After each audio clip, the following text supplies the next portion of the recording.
All right, guys. Welcome again to another Wednesday night edition of BeanTown Boxing, Banter, and Bullshit. Myself and AJ Rivera every Wednesday at 9 p.m. bringing you boxing, local, national, whatever. Come chop it up with us every week. Tonight, round two. Kendrick Ball Jr. coming out April 29th in Springfield with his strap ready to go. Looking forward to this. We know a lot more about Kendrick than the last time that he was on. So let's get it on. Sponsors, Platt's Landscaping, Chuck Shern's Boxing, Remodel Works, and Emily's Interiors. Want to thank them. Without them, we wouldn't be here. So, guys, let's do this. Great show coming up. Can't wait. The Rivera's always, they got the recipe. So, without further ado, here we go. All right, guys, as I was just mentioning, we're here round two with Kendrick Ball Jr. tonight. Kendrick, thank you for coming through again. No problem. Love it. My man AJ, every week. Guys, I mean, I noticed it right off the bat, but he's a little bit lighter this week. His fro is gone. The fro is gone. The braids are gone. This is a whole new man this week. Unreal. It was about that time. Absolutely. So where are we going to start? Are we going? So let's see. First, we'll start with I'm gonna have to sit here and pretend like I don't know Ken. So because some fans might not know Ken. So This is the truth. we're gonna have to take it to the basics. And first, we'll start off with what age did you start boxing? How did you even get into boxing? I started when I was real young, when my dad was doing mitts and stuff at home. And then he'd bring me to the Boys and Girls Club for like sparring and stuff.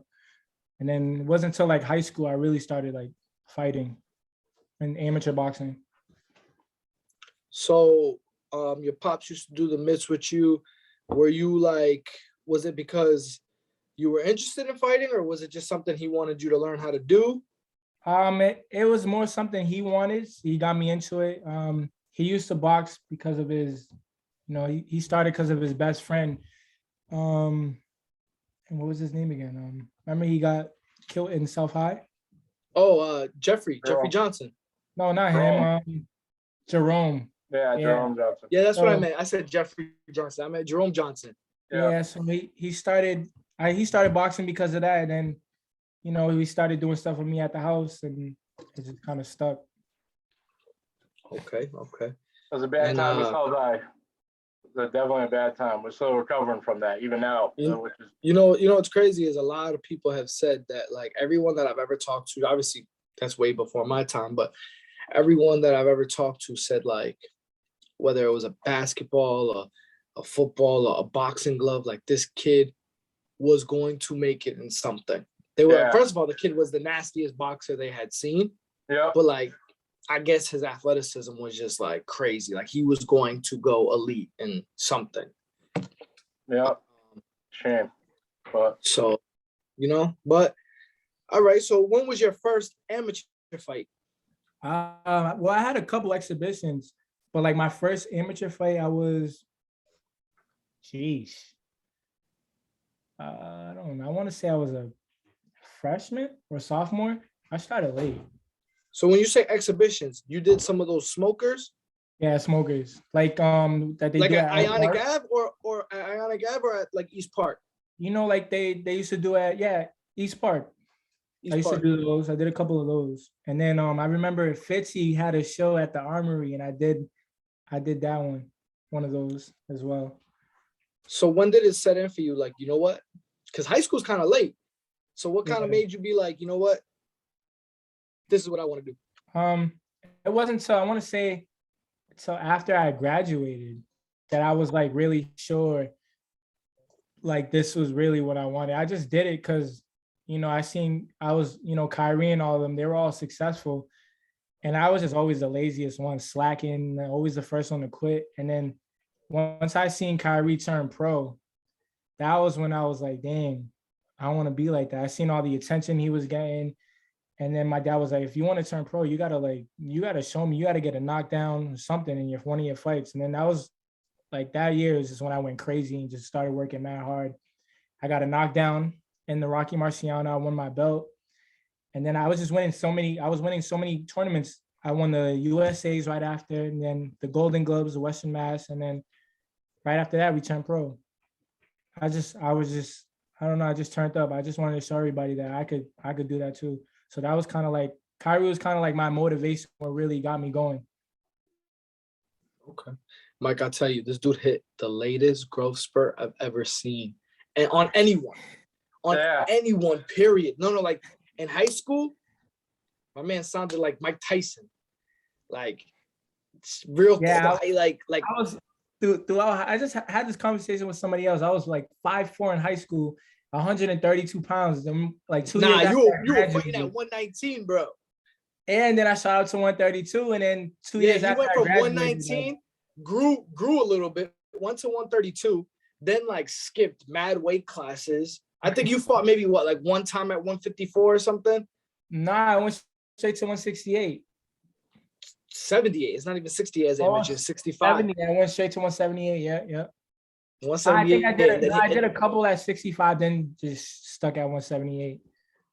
Yeah, but I just grew out of something out of nowhere. Like we went from being like the same size to like, yo, who the fuck is this fucking slim reaper over here?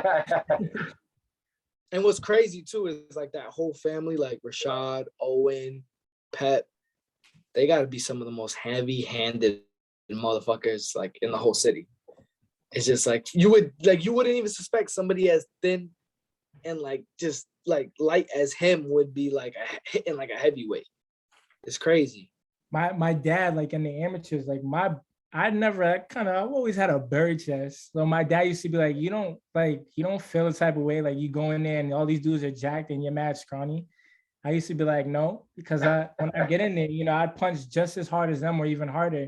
So it was like, you just can't judge a book by its cover. And I always liked it that I wasn't, they look at me and think, oh, this kid's nothing, and get in there and boom, you start feeling sleep. You're waking up tomorrow. Yeah. I'll never forget when my man's got this dude Tunde. It was pro debut. It was effortless, like, but that it goes to show you how heavy-handed he is. It was like a check left, like he was like backing up. He didn't even put like full oomph into it. He was like he tried to back up, check left, and Mike, I'll pull up the video.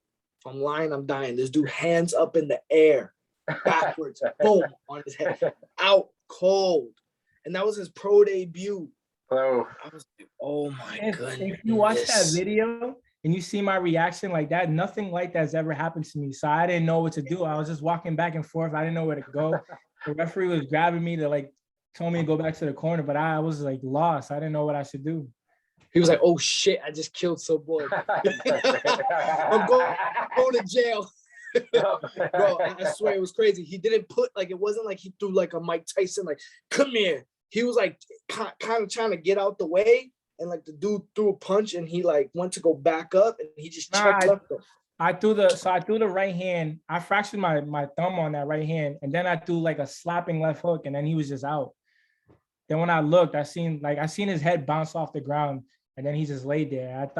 I really did think he died though. Nah, if I get a chance, I'm gonna show you that video. That shit was crazy. I was like, after the fight, I'm walking around with an ice pack on my thumb. My thumb it swelled up right away. Hit him so hard with the left hand, he broke his right hand.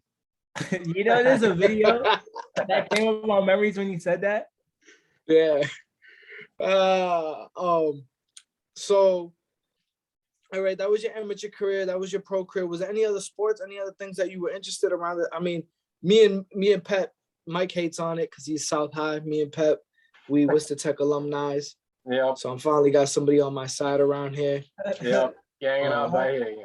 I did football in middle school for like the Worcester Vikings, but other than that, nothing else. It was just boxing. I tried out for baseball, but I came to the tryouts late, so I didn't even get to work out. So yeah, that didn't work out. It's just boxing. Just boxing. All right. So talk to us a little bit about your pro career, how beginning to end, how you ended up being where you are right now. just working, just looking at the other guys and staying focused. I've always felt like I had something to prove. Like coming up with Jermaine, it was always Jermaine, Rashidi, Kyrie, and all these other guys coming up. But you had Irvin, and they were always Owen. They was always being talked about, and I was kind of like in the background. Nobody really talked about me, and I just felt like that was motivation for me to just keep pushing and show them like I could be in the same conversation as them. And then that's kind of what used to always drive me. And now I got to talk. People be talking about me now. I'm kind of like, when I say one of the best fighters in New England right now. And that's just what my drive was. I wanted to be considered like the other guys coming up in the same conversations. Love it. And then, so your first year fighting, what, like 4 or 5 fights? Yeah, it was First right. year as a pro. Busy year. You 17-1 now. You've won WBC, what? WC Silver. was silver. What else? What are some other belts you I won? had the New England title, middleweight title, actually. New England middleweight title. Yeah, and then the last fight was for the WBC USMBC. No, we didn't get that, but we will eventually. So we're not midway through, but I'm gonna do it anyway. I call it messy midway. We get I messy. paid the bill. I paid the bill, so we're good this week. All right. Where? So it's a 2-part question. I'm actually gonna start incorporating another set of questions, Mike. We'll get to that after. But it's a 2-part question. If there's somebody right now locally that you would want to smoke with, and it's not necessarily on a disrespectful level, it's just like you either got what I want, or you could help me get over the hump to be where I want. Who locally would you want to share the ring with? There's nobody locally right now that really has anything that I want. I just, I'm at a level right now where I could get a call for that big fight. I'm literally right there, and I just signed with a manager, so he's looking out for me and he's moving me the right way. So, like I said, that last fight that I had, that dude was ranked 50 in the world, so that's huge right there. I'm literally just right there to get a big fight. So I wouldn't say locally, but if you was to name somebody that I would like to fight. Well, the second part of that question. So the first part is, who locally would you want to fight that will get you over the hump? Not necessarily what they have something you want, but maybe you're like, what, if I beat him, now my name is top dog around here. But the second part to the question is, who would you want to fight at a national level? I've seen Jacobs. I feel like Jacobs is on his way out right now. He's not the same that he used to be. I feel like that would be a good name under my belt. That would be like, oh, he got Jacobs. That I used to always say Triple G, but I'm not at 160 no more.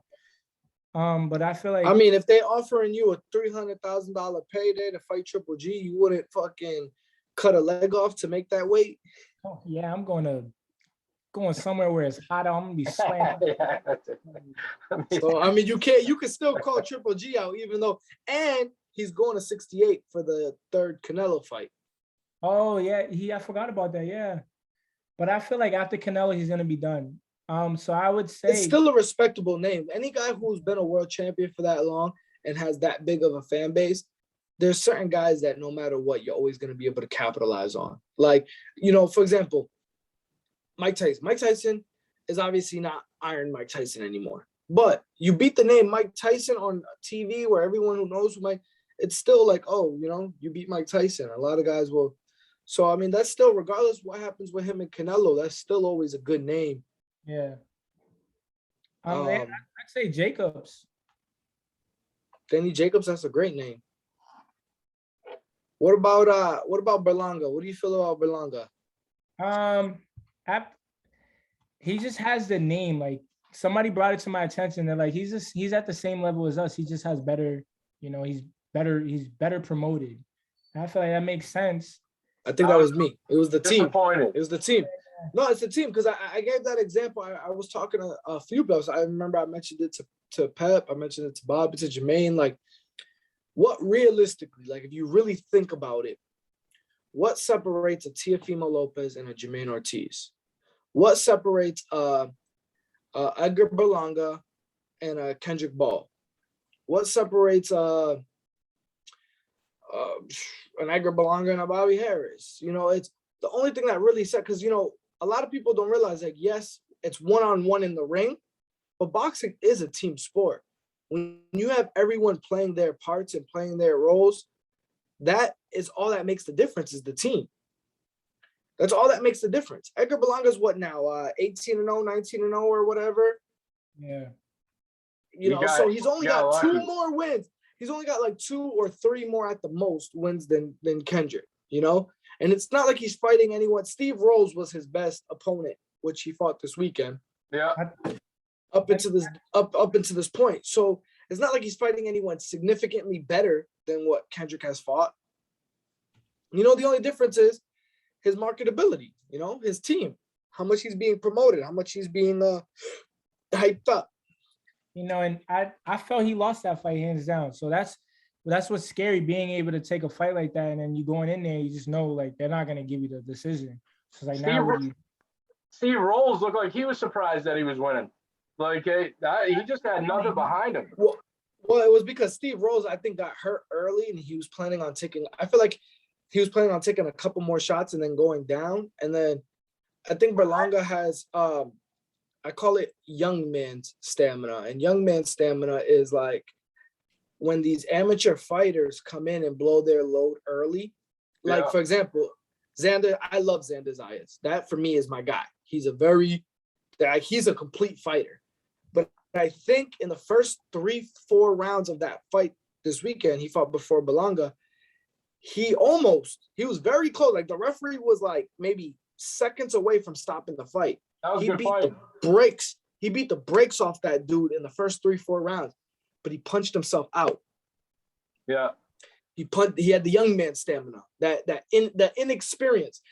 Experience matters in boxing. Like, yeah, age can sometimes work against you, but it sometimes could work for you. If your body's used to going 10, 12 rounds consistently, and you got a guy who's never been to those deep waters, it's gonna play a role. And Edgar Berlanga throwing these heavy shots, and there was a couple times where he wobbled Rose early, and then when the power wasn't there anymore because he was starting to fade. Yeah.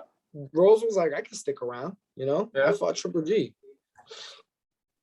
Yep. So, you know, Berlanga will get there eventually. You know, it's actually kind of good that, you know, he spent his first 16 fights, first round knockout, and then his last 3 fights. So he's 19-0. His last 3 fights were decision. So it's good that he's getting those rounds in because, you know, he's going to have to fix that. He's going to have to fix that. There's going to be a guy that he might be beating the brakes off the first 4, 5, 6 rounds, but what happens when that guy survives and doesn't stay down and you're exhausted and he takes you out later? Like, I actually didn't like, I didn't mind the decision in this last fight with Rose. It was actually the fight before that when he got dropped that I was like, oh, he might have lost this fight. Like, that was the fight that I was like, ooh, you know, he got a lot to work on. The walkout was badass with Fat Joe. That's his manager. That's his marketing guy. For the crowd, that was badass. I'll give it to him. I was like, man, he's got to come out. Yeah, everybody fabulous. And he when you're a Fat Joe's fighter and you're from there, one thing I will say about New York, and I deal with it with my cousins all the time. So my dad's side of the family all from here. My mom's side of the family is all from Brooklyn. Shout out to all my Brooklyn family. But I've been hearing it my whole life, how Brooklyn's just better. But it's that almost like arrogance that is what gets all their people to the top because they're so well supported. Yeah. Whether it be music, whether like I remember my cousin straight up, and he actually made me think about it. Obviously, this was way years and years before Joyner. But like my cousin looked at me one time, he's like, "Who you got for music?"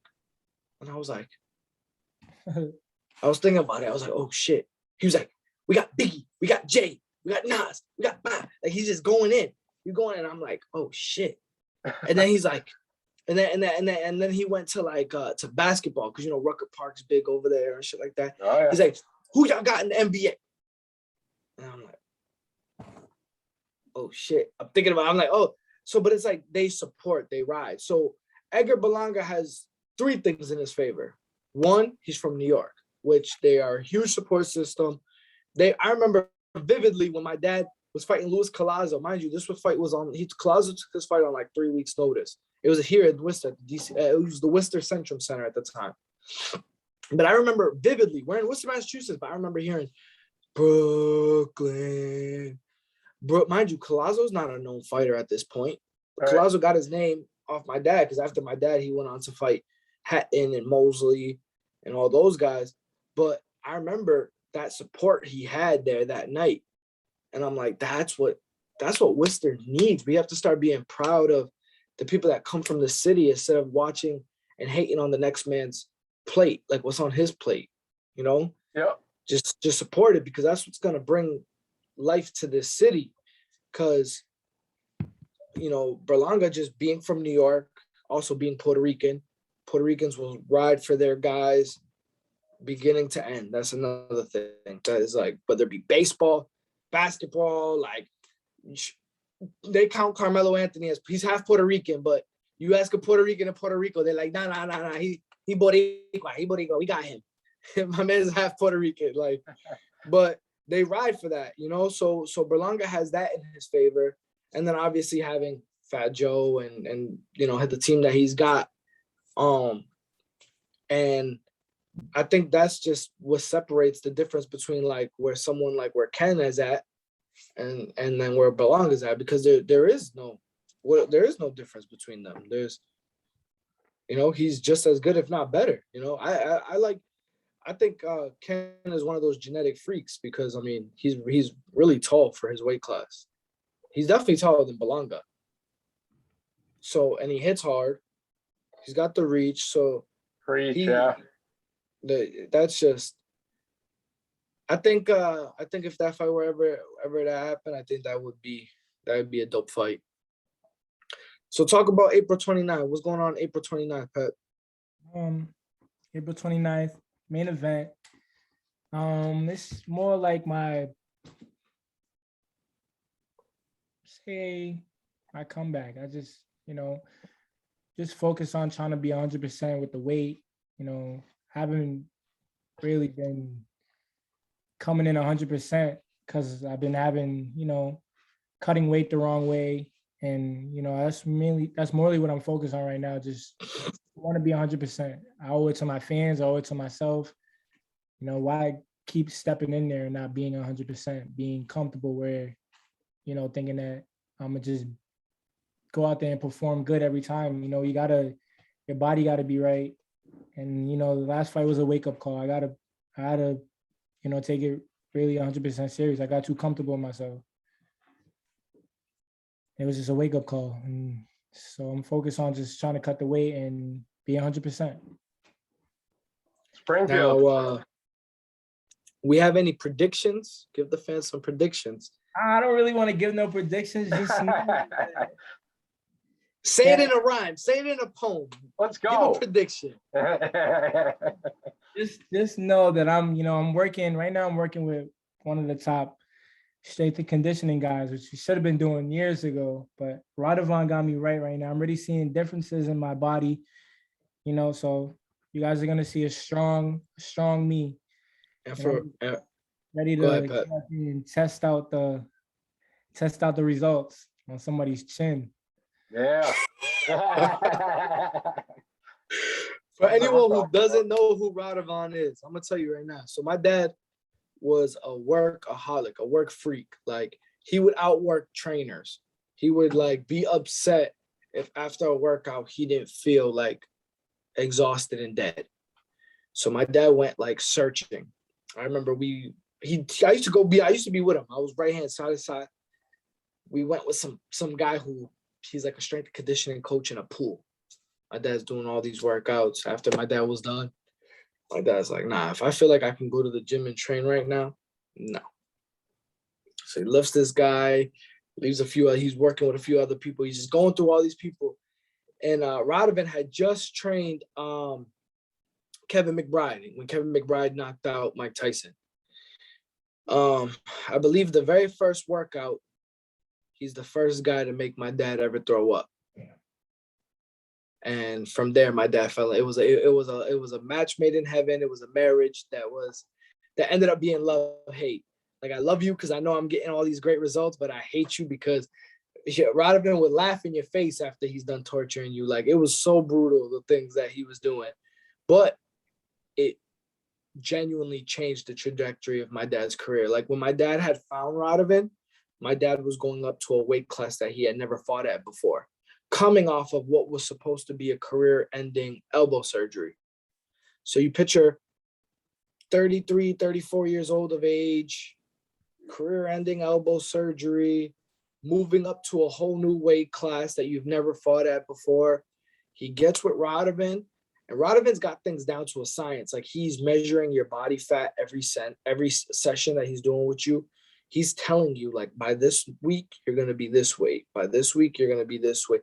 So he had my dad down at his new weight class, ripped, muscular, strong. The weight cut was phenomenal. Like, this was the first weight cut that my dad was like, it makes me wonder if I can go to 47, like, because this weight cut was way too easy. My dad was 5% body fat at his new weight class. He ends up dropping the guy who was the world champion at the time 5 times, and dropped him with a jab in one of the rounds.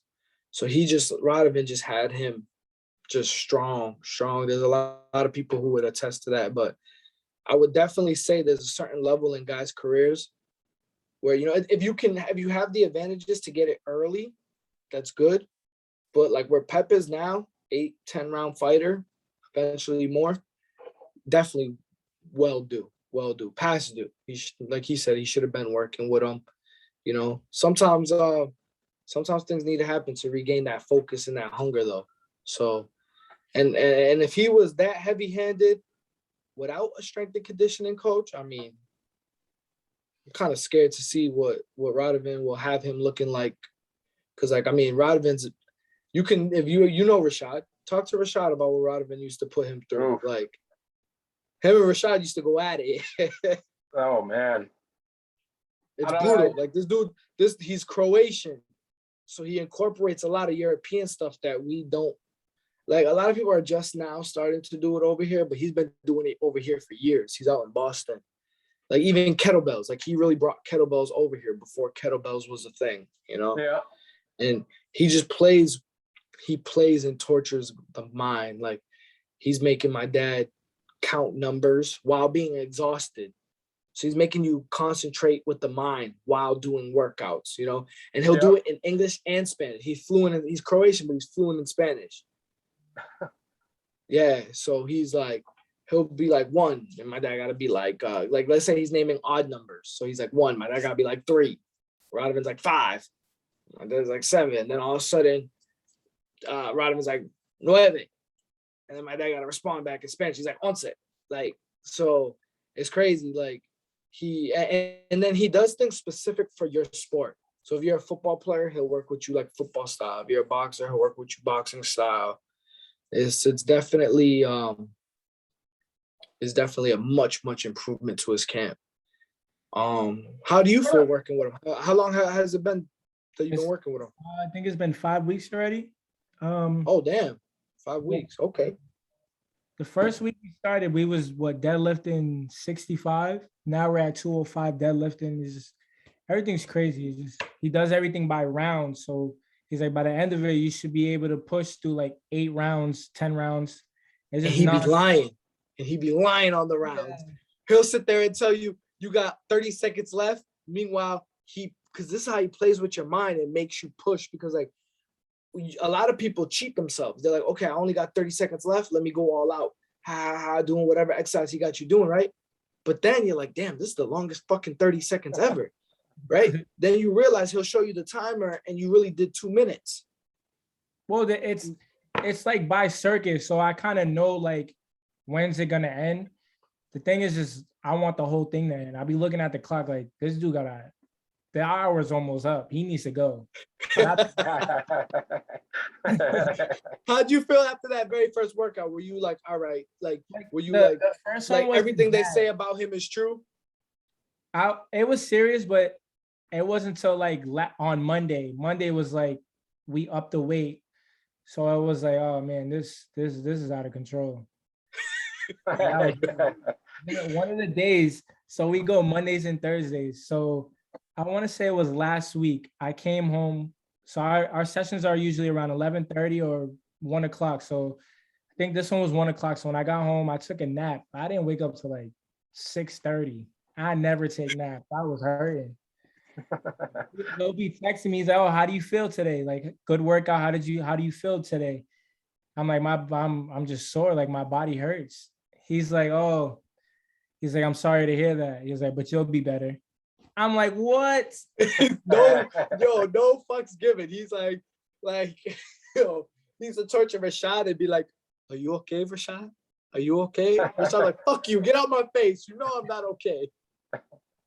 I like it though. It keeps me pushing. It keeps me working. Because it's just it's mind over matter. He trains both. I just feel like if I could push through this now, when we get in the fight, just imagine what I'm gonna be doing. So that's like what pushes me through. Like and plus me and James Perella, we do it together. So we have sessions together. So James is with him too? Yeah, so our sessions are together. So we kind of push each other. So it makes it more fun because he's with me. He's badass. I didn't know James was with them. Yeah, we started together. That's dope. See, Radovan was a hidden secret for a while with my dad, and then a couple people here and there. He works with Jermaine too. He's torture. That dude is torture. And like I said, he genuinely just makes you feel. So how about this? I worked out twice with him one time. It was 2 times that my dad was doing the session that I just kind of just jumped in. And I won the PAL on my first PAL fight. Off of I feel like it was off of those 2 sessions because I had the confidence that I just wasn't gonna get tired. So even if like the guy was more skilled than me, I felt like I just could throw and keep throwing, especially for a 3-round fight. And I was just not gonna be outworked because Radovan just gives you that. Like you probably feel like you could do a 10-round fight. Right? If I was like, yo, I'm upping your fight to 10 rounds, you probably be like, okay. Yeah, just make sure you up that check. Yes. Yo, this man don't want to give me a family discount. What's up with that, Mike? We gotta talk to this dude. You see, look at I know you see the KB on his neck. I know you see the thing shining. This man want to talk about up my check. Yep. He need to cut me a check. Where's my jewelry at? Love it. But so April 29th, main event. We're just gonna guarantee the dub, right? You don't want to make no predictions, so we'll just guarantee the dub. We'll guarantee a stronger. People probably been watching you fight at what? You probably say 60-70%, maybe even less. Yeah. See me. So when I fought Brian Vera, I was 100%. That was the best training camp I had. You see my performance. I want to keep giving that same type of performance where I'm moving, boxing, comfortable, being able to do what I want. Do whatever you want. So after that, I just, fighter usually supposed to maintain their weight. I just go crazy after a fight. I don't maintain my weight. So I got to cut so much. And that's the Puerto Rican side of him. The last 2 fights that I had, I kind of took the fights on last minute. So it gave me, I didn't really have much time to really cut. Like the last fight, I turned the fight down because I knew I wasn't going to make weight, but they kept, saying, oh, they're not going to hold the title long enough. This is the only day that they're going to have. So it kind of convinced me to just take it because I wanted another green belt. So, but I rushed into it and that shouldn't have because I wasn't 100%. Even the doctors after the fight, there was like, Kendrick, we've seen you fight plenty of times. You just wasn't yourself today. And I was like, it was just a bad weight cut. This was the worst weight cut I ever had. So, I just want to show everybody, myself at 100%. They seen it and once they see me with Brian Vera, they didn't expect me to fight that way, especially that being my first, that was my first 8-rounder. And it was like this against a vet that has gone 12 rounds before, who has fought at a world championship level. Yeah. Multiple times. I had fun in there. That was the most fun that I had in a fight where I was able to just do what I want. And, I just switched up your style that fight. Yeah. Well, Normally he you was come like, forward, he was like, and oh, like to bang. he's a lazy fighter. He's just gonna sit there. And I was like, all right, I'm gonna show you different. So I just want to keep performing the way that I performed in that fight. Sometimes you can't perform the same in every fight, but I just want that comfortability where I knew I was 100% and I could just switch it up if I had to in between fights. Now it's just like I'm out there. The weight matters. The weight matters. A lot of people. I think we've talked about this before on the podcast, Mike. Where it does. Even a pound or two, it matters. Like I've always saying it for a while now.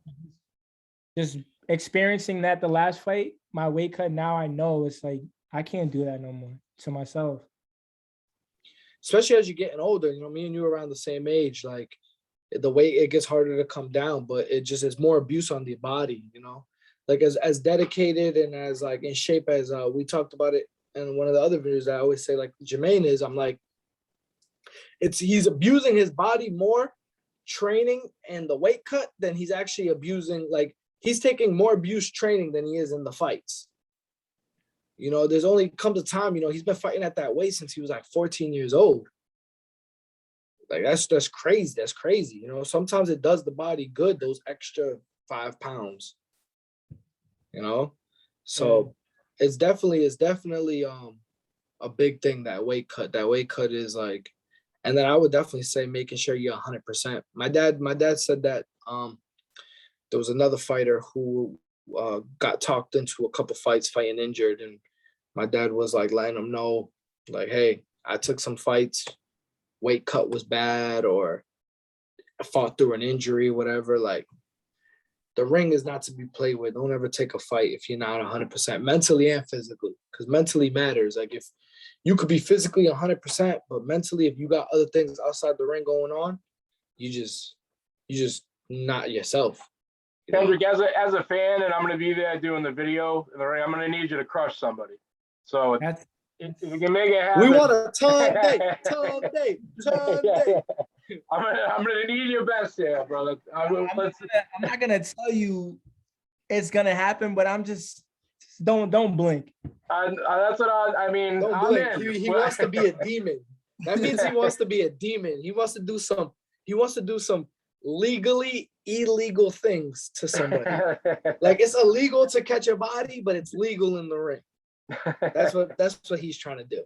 I feel like I got a point to prove now. Hiccup sometimes, and people want to, act like you ain't the same no more. You less than what you was. So I feel like now I got to go out there and remind them I'm still that same guy.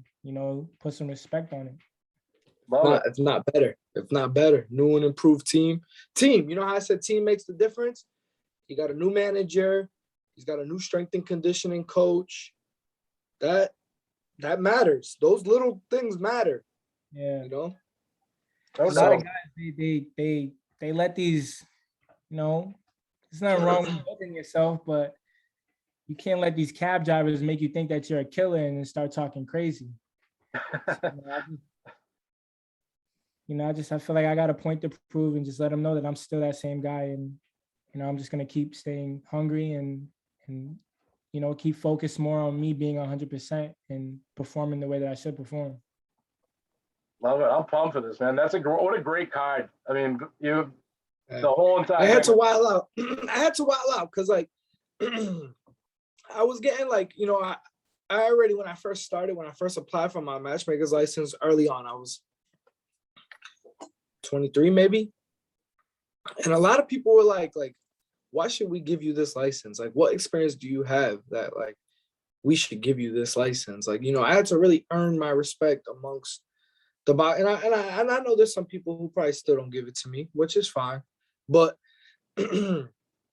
when I've had commissioned people come up to me after certain fights, like I've had, not tooting my own horn, I've had top New England fights like ever, all time, on multiple different shows.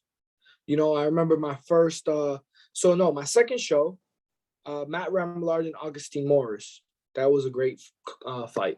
I remember that. That was right. My third fight, my third show, Irving Gonzalez and Raul Lopez. Mm-hmm. That was another great fight. His first title shot, right? Yep, that was his first title shot. That was technically my first champion that I got, because Irvin won his championship that night. And then my fifth show wasn't necessarily a great fight, but it was my second champion, Richie. He was 5-0, and he beat Kevin Cobbs, who was like 10-3 at the time, but a seasoned vet. And Richie dismantled him, almost took his head off. But that same night, Ray Grzeski and Paul, I'm gonna mess his last name up, Bansiak, Paul Banaski. He was a Muay Thai. He's actually like an elite Muay Thai fighter, but it was his pro debut, and those two banged. They fought to a draw. So I've had, and then of course, you were there for Wilfredo and Carlos 1 and 2. Yeah. So I've put together some great fights. I feel like some people, I've had it mentioned to me a couple times. I saw it in one particular, there was one particular news reporter who had said he had covered one of my last shows at the Palladium, and he said in like typical fashion, all the A-side Rivera Promotion fighters won. And that bothered me, because it was like, whoa, don't make it seem like my guys are just winning. They're earning their wins. They're getting fights. But he made it seem like I just got them some like easy wins or some easy fights.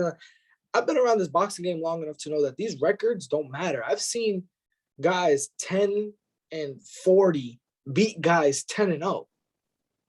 So these records, styles make fights, and at the end of the day, you bleed the same blood, you breathe the same air, you have a chance in the ring. You have a chance. So that kind of bothered me. Kind of like how like Ken was saying, like he felt like he wasn't getting that recognition or wasn't getting that. I just felt kind of disrespected by that. And I was like, you know what? All right, bet. Come my first show. I really couldn't do it in the Webster show because the Webster show was too small for the kind of card that I'm putting on. I'm in a way bigger venue now, so I kind of have that leeway. But I was like, you know what? I'm really going to wild out now. I'm really going to put on some like really good fights, because I match made a fight that was on, I'm not going to say which fight it was, but a fight that was on TV on ESPN this past weekend. I am getting those calls from other companies asking, can you make this fight happen? Can you do so? I have an idea what that fight was.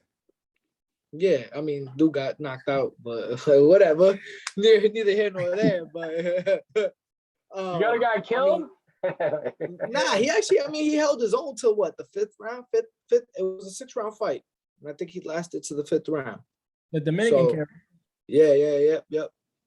So but I'm getting these calls, and this is not the first time either. Like, I was really busy, even though I wasn't doing shows during COVID. You know how like in music they have a ghostwriter? I'm technically like a ghost matchmaker, because like my name might not be on the show as the matchmaker, but I probably made 1 or 2 of their fights, and got a check for it. So clearly my matchmaking skills are good enough if I'm still getting these calls, if I'm still getting these, and I like Ken said, he got something to prove. My first show of 2022, I feel like I got something to prove. And you know what? I'm just gonna throw this out there.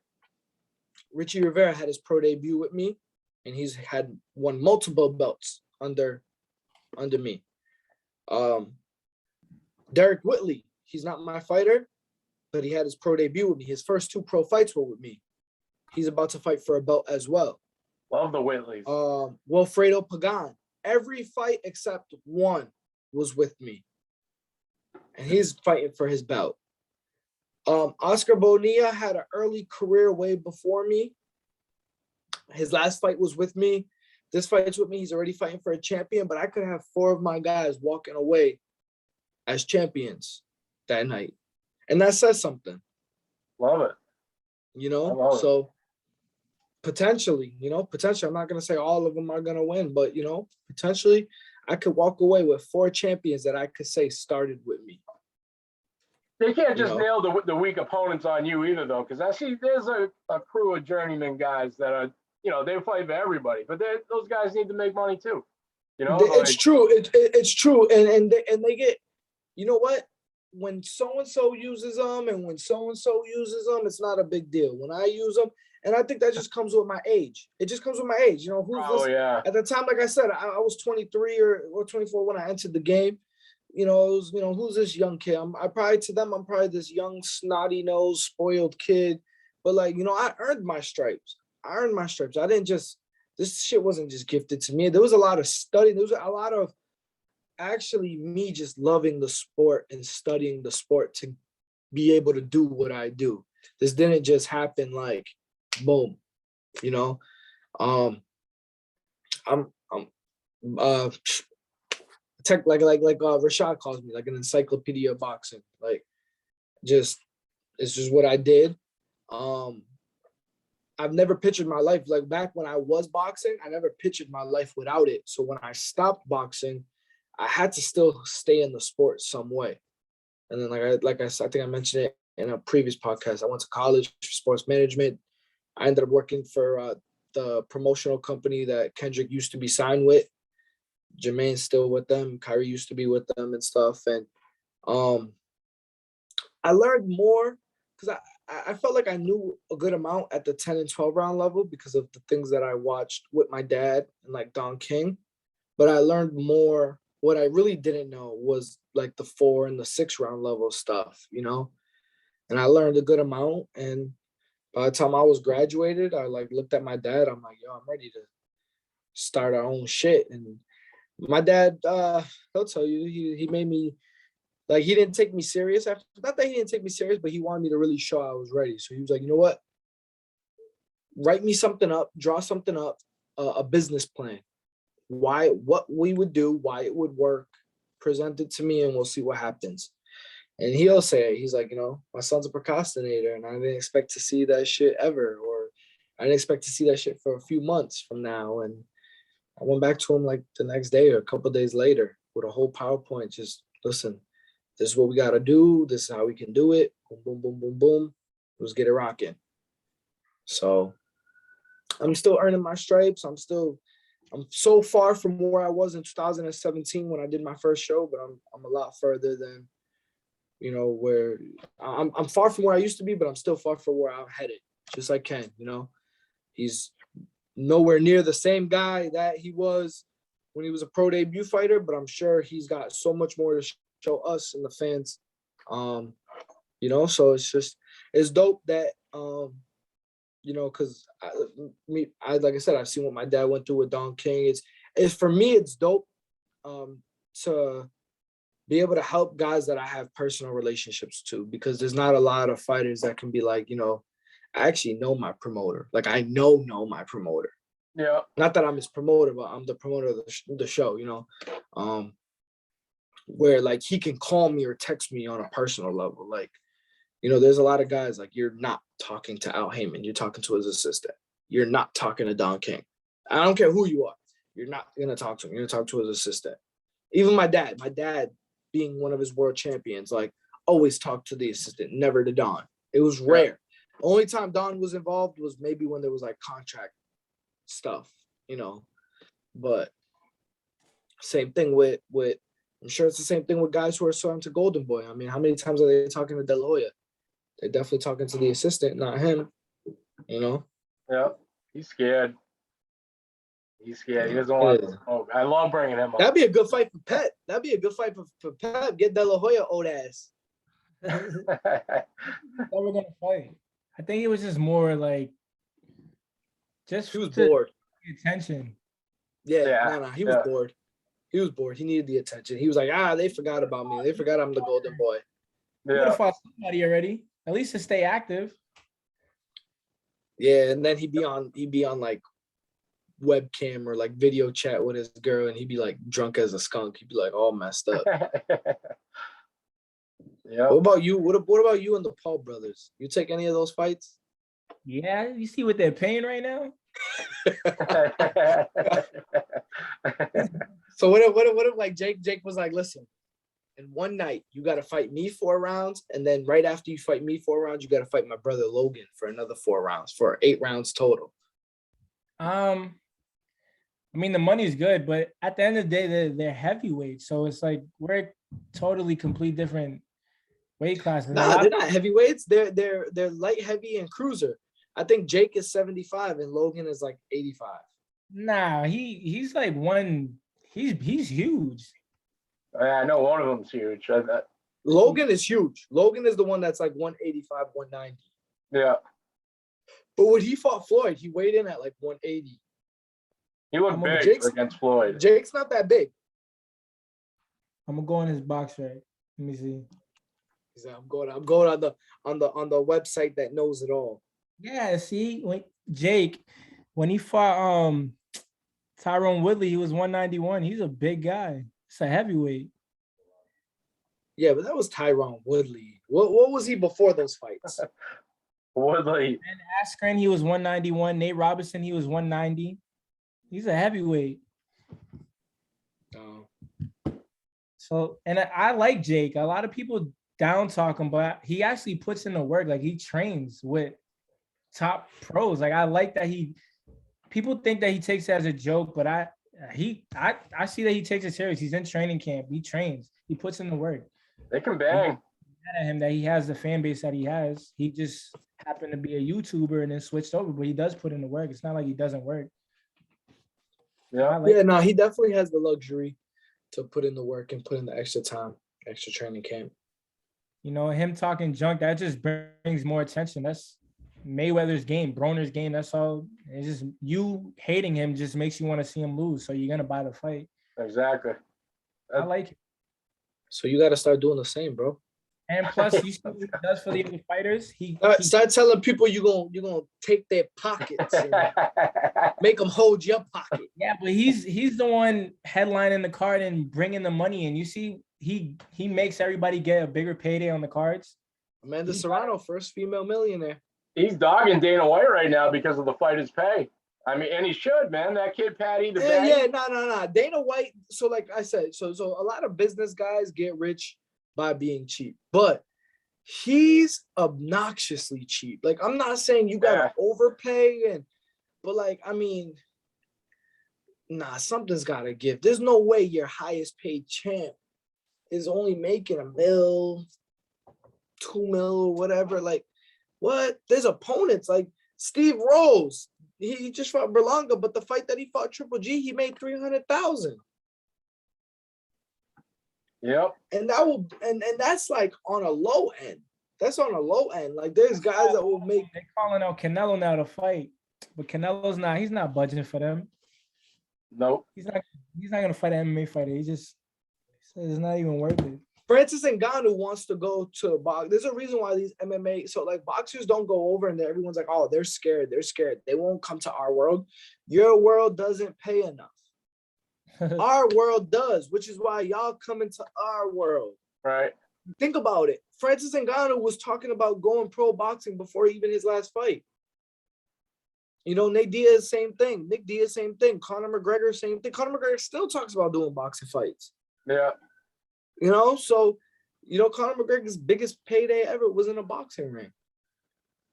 So it's like, why am I going to go and let you kick and slam and submission me and shit for a quarter of what we would make in a boxing ring? Yeah. Yeah. It doesn't make sense. You know, let's both make money and let's do it in a boxing ring. Because clearly, you know, Dana White is monopolizing shit. Yeah. I don't know, that bare knuckle's coming out, man. I think bare knuckle is what I think bare knuckle. I think, don't get me wrong. I wish it luck.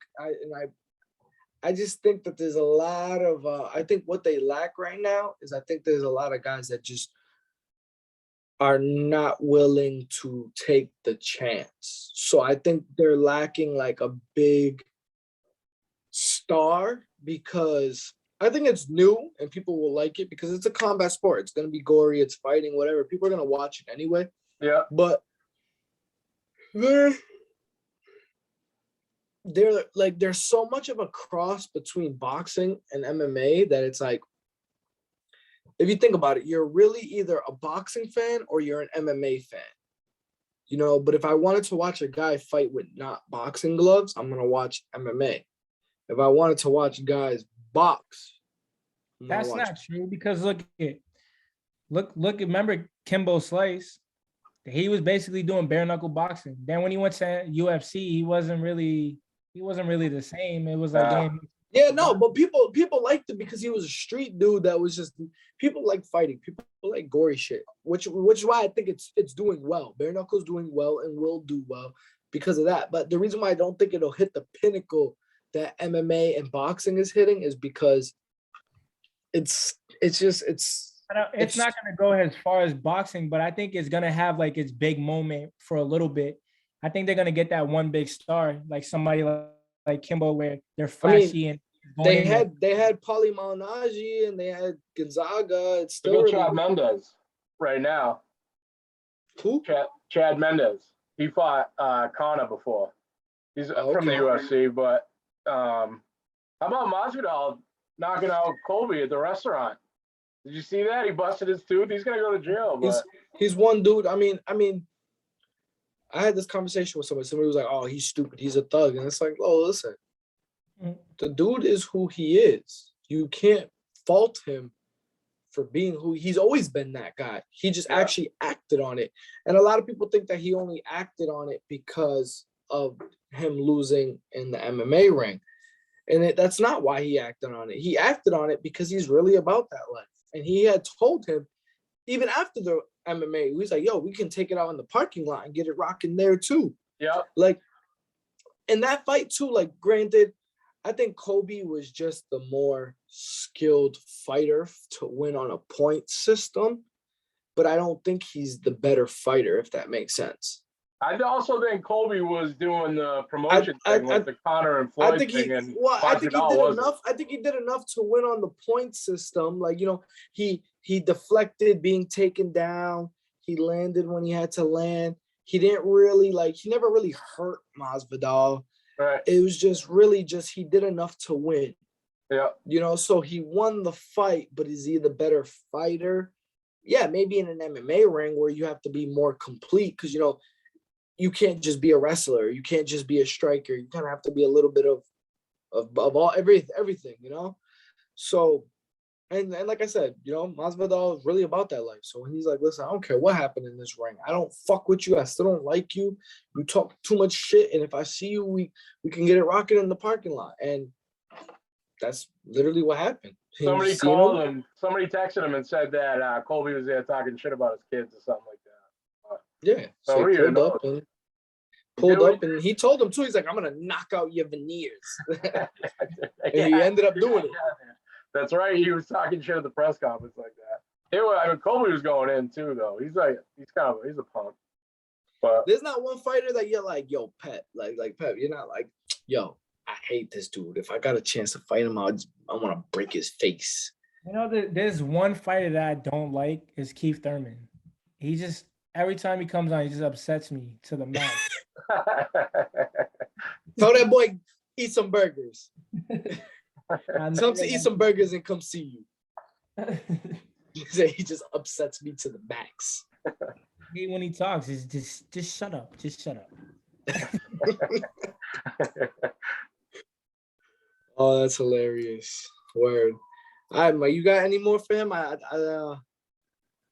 mean, we're good, man. April 29th, everybody. If you don't have your tickets, it's about to go down. I'm excited. Like I said, no promises, but you got to crush someone, man. I need it. I need the view. Mike, make sure the camera is in a perfect angle and do not blink.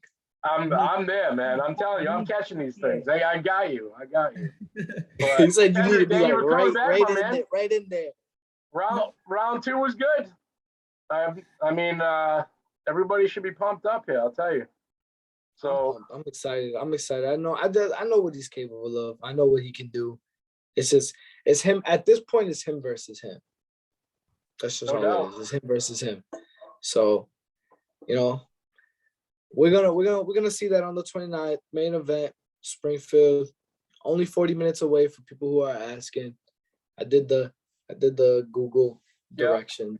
Yeah, I see. It's a nice ride out there. Where's the weighing gonna be at? What happened? Where's the weighing gonna be? We're still working with a few different people. We're gonna have a press conference soon, eventually. Still a little bit away. Weighing, we'll be working on that soon, but Good shit. we'll be ready. We'll be ready. It's gonna be a great show from top to bottom. Oh, real quick before we end, this is the question I'm gonna start incorporating. You're the first person. I need your top 5 all time, and I need your top 5 currently. Top 5 of all time. I'm gonna start incorporating this question for all fighters. I really only used to just watch Muhammad Ali, Mike Tyson, and Floyd Mayweather. It was just really those top 3 that I really used to just watch. Right now, I'd say Canelo. Damn, it's hard because I got a lot of favorites, but you can't really I like Canelo. I'm not talking your favorites. I'm talking about top 5 as in who is the best right now. I say Canelo for sure. I like Errol Spence, Gervonta Davis. Okay.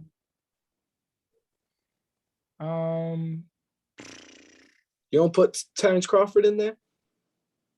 Nah, I got Spence over him. I mean, I have Spence over him too, but I still have him top 5 fighters right now. Possibly, yeah. This is tough. I like I gotta throw Shakur Stevenson in there. I like Shakur. That's 4. Damn. One more. I don't know. Tyson Fury. My Top 5. my top 5 pound for pound. Now, pound for pound meaning if they were at this weight class, that weight class, this weight class. So my top 5 right now, I actually still, I mean, granted, who knows how he'll be after the accident and the torn retina. I still think Errol Spence is number 1. Plus he's a southpaw. That's always gonna cause problems for a lot of people.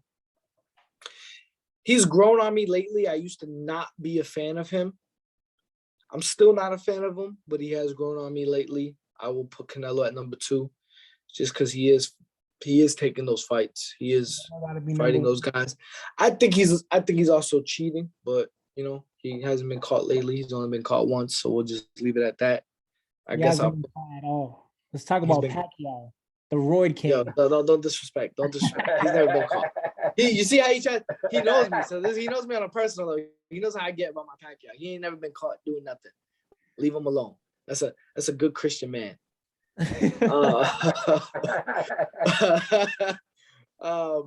Number 3, I'm actually gonna put Bud. Bud has grown on me a lot. He's a very complete fighter. He fights righty, he fights lefty. He's very good fighting inside. He's very good at keeping his distance. He has shown that he can kind of switch up the style at any time, at any given point in a fight. So that's my number 3. My number 4 is Gervonta Davis, and my number 5 is Shakur Stevenson. For now, because I think when Shakur Stevenson is 24, 25, really 26 years old, and he gets that grown man body, because he's already filling in. You could see the transition from when he left the Olympics to now. He's filling in, and he's hitting harder. So he already had tremendous skills. But now he's got some pop to him too. He might end up being like a southpaw Floyd. He really, and hitting harder than Floyd. He can box like Floyd, but he hits harder. I think he's going to be a problem. And that Valdez fight is really going to put him over the hump. How he does in that Valdez fight will really show, because that is by far probably one of the toughest matchups in boxing right now. I don't think so. You don't think so? I just think Valdez can punch, but skillfully, he's not on Shakur's Skillfully, level. you didn't see what he did to Berchelt. Berchelt can punch. But I bet on that fight, actually. Should I say that?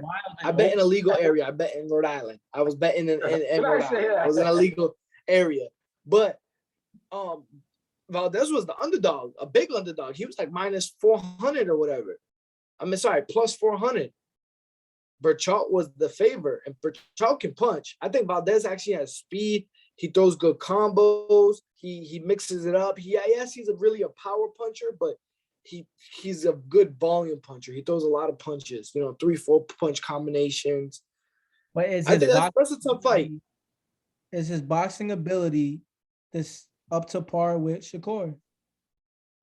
We'll find out. I don't think so. Then again, Valdez kind of reminds me of a modern day Juan Manuel Marquez. He reminds me of Marquez a lot. I think his Shakur And speed. Marquez is an all-time great. Look what he just did to what's his name? Who did Shakur just beat his last fight? What's his name? Oh, the Marine. Yeah, he Um, destroyed him. yeah. Actually, I was pissed. I was also in Rhode Island before I say I bet on that fight. I was in Rhode Island.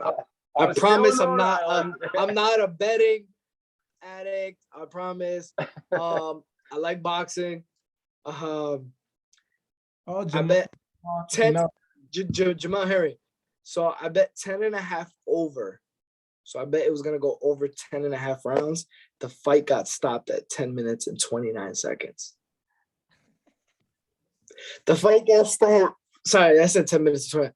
The fight got stopped in the 10th round, a minute and 29 seconds. So had it gone a minute and 31 seconds, I won. Yeah. All the time. A minute and 20. Oh, I get so mad about things like that. But Yep. I'm worked up. All right, guys.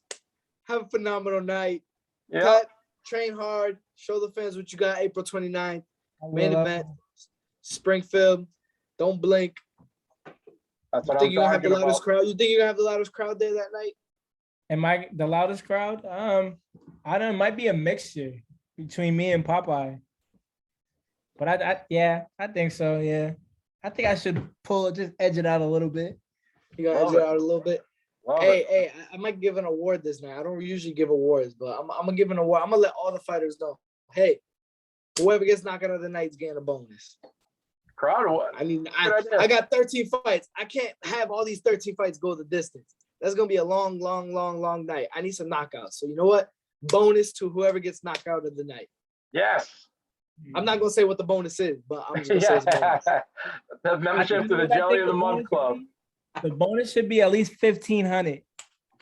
You know what? 10K. The bonus is gonna be your KB chain because I'm gonna snatch it off your neck, Let's go. or I'm gonna take it out your bag when you're fighting, and I'm gonna give it to somebody and tell them pawn it for whatever it's worth. That whole show will be shut down. What happened? The whole show is gonna be shut down. The bonus will be I'm gonna get you guys a nice gold medal, and it's gonna say knockout of the night. 14 karat gold. 14 karat gold made by Ashmar Jewels. That's right. Ding. Shout out to Ashmar. Yep. Oh yeah. All right, guys. Look at we're here every week. Thank you for tuning in. Like we said, keep an eye out. April 29th. If you don't have the ticket, say one of these. We will be bringing. Yeah, if you don't have the ticket, listen. If you can't contact me or the Rivera team directly, which I mean we're always available, I actually suggested that you guys go through the fighters. Contact the fighters. We will obviously sell you the tickets. You know, Kendrick. public, I got them on me. Kendrick, I'm gonna do it for you, so you don't even have to. Don't hit my man up the Friday before the show. I remember you posted that the That's last right. time, man. Thank you. Listen, my man is stressed about a man that wants to punch his brains in. He's stressed about this. Do not, the day of the fight, the day before the fight, contact him about tickets. Be respectful of the man's time. He's aggravated. He's starving. And they're texting me, yo, can I get tickets at the door?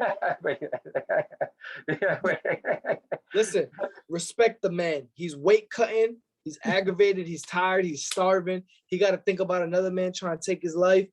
Please contact Kendrick Pepperball ahead of time.